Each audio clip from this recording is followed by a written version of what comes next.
আমার বউ আমার বাসা যাবি, তুই ডিভোর্স দিবি ভালোভাবে দিবি। তুই আমার মুখ দিয়ে ডিভোর্স বের কথা বের করছিস, আমি তো ছাড়বো না। না আমি ছাড়বো না। কেন দেবে না তুমি? তুমি কেন সিনকেট করতেছো? তোমার উদ্দেশ্য কি ছিল? না উদ্দেশ্য কি ছিল আমার বিয়ে করার? কেন এই যে ভাইরাল হইছো? কিসের ভাইরাল? তাহলে আবার তুমি এত দেখছো কেন? তোর সাথে ভাইরাল হওয়া লাগবে আমার? ওয়াও, তুমি কি করছো ঝিনাইদহ এবং এই ঢাকা সবাই ভালো জানে। হ্যাঁ তুমি তোমার ফুল ফ্যামিলির টাকা যাকে সবকিছু দাও। ভাই ও কি আমার সাথে সংসার করার জন্য কথা বলতেছে? রিয়াজ ভাই আমি কি বলবো ভাই বলেন তো ভাই, আমি এর থেকে আমার আর নেওয়ার কোনো উপায় আছে? সমাধান কিছুই না। আমার তো রাগেই জায়গায়, আমি কেন যাবো না? আমার স্বামীর সাথে কেন মিথ্যা কথা বললো? ওর মা সবসময় মা করে, বউ বউ করে না, ওর সাথে কিসের জন্য আমি যাবো? ওনার প্রিপারেশন উনি ডিভোর্স নিব আমার আগে ওনার মা মায়ের বাইরে ফোন দেয় এটা ট্রল তৈরি করলো। তাহলে আমার লাগে জান না কে আপনি? উনি উনাদের সাক্ষী রেখে কইতাছে আমার বউ বাড়িতে নিব, জান না কে? একদম নিছি, সাউন্ড একদম নিছি। জান না কে? সাউন্ড নিছে আমি ভালোভাবে বলতাছি চলেন না। আমি ওনার ফোন দিয়ে বললাম যাইবার লাগে আপনার ওয়াইফ আমাদেরকে বলছে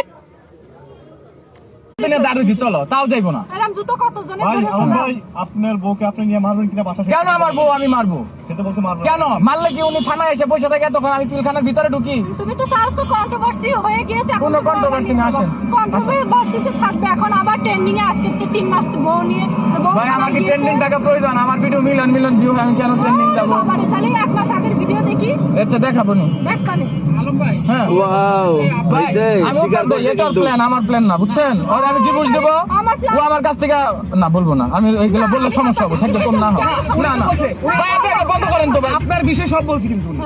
আমার বিষয় বলছে না, আমি খারাপ, আমার মা খারাপ, আমি ভালো না, ওই ভালো, রে ভালোর সার্টিফিকেট আমি দিয়ে গেলাম এবং হয়েছে। উনি এটাও বলছে যে আপনাকে ছেড়ে কখনো যাবে না। এটা তো কেউ ফোনে কখনো ক্যামেরার সামনে বলে না যে তাকে ডিভোর্স দেবো, তাহলে তো ভিকটিম হয়ে যায়। তো আমি আমার বোন নিয়ে যেতে চাই, উড়াত করে এখানে থাকবে কেন? থানায় তার কি? কেন শেষপির কথা বলবে আমাকে? আমি তো আমার বউ নিয়ে যাবো, আমি যদি ডিভোর্স দিতাম আমি তো যেতাম, তাহলে আমি প্রথমে এসপির কাছে যেতাম না, আমি এখানে কেন বসি? এটা তোমার অসি, তোমার পরিচিত, এই কারণে তুমি এখানে কোথায় আমার বসছো। ওসি পরিচিত? ও আল্লাহ, তে তুমি ওসি এই ভাই ঝামেলা হইলে কালেকুর থানায় যাবে, উনি কেন তুরাক থানায় আসলো? আমার ওই এখানে নিয়ে এসে ছেড়ে দিয়েছে, আমি কি করব? এখানে ছেড়ে দিছে, গাড়িওয়ালা ওইখানে আছে, জিজ্ঞেস করেন কি বলছি। আমি বলছি যদি উনি বাসায় যায় ওনার বাসায় নিয়ে যান, আসুক, ঠান্ডা মাথায় কথা বলবো নি। ড্রাইভারের দিয়ে বলাইলো কি আমি কি এসপির কাছে যাব না কোথায় যাব? আমি বলছি যে ভাই কোথায় যাবো আমি জানি না, ওর মাথা ঠান্ডা হইলো আপনি করেন, এই যে বাসার দিকে নিয়ে যান। আমি গাড়ি রাখা আমি উবার নিয়ে আমার কথা বলতে দেয় না। আপনি ছেড়ে দেন, আসো। ও এসি না। আপনার স্ত্রী অভিযোগ করছে আপনি বিয়ের 3 দিন পর থেকে তাকে অনেক মারধর করতেছেন, এগুলো আপনি বলছিলেন। হ্যাঁ কইছি তো, সত্যি যা কিনা, সত্যি সত্যি তাই কিনা, বলেছি, বলেন তো মিথ্যা একটু কিছু না। আপনি পবিত্র ধর্মগ্রন্থ নিয়ে আসেন, আমি স্পর্শ করে বলতেছি ওর গায়ে হাত দেন, ও আমার 3 দিন মারছে। আমি আর একটা কথা বলতে চাই না। আপনার বউ আপনাকে মারছে? আচ্ছা একটা দেখাই দেখেন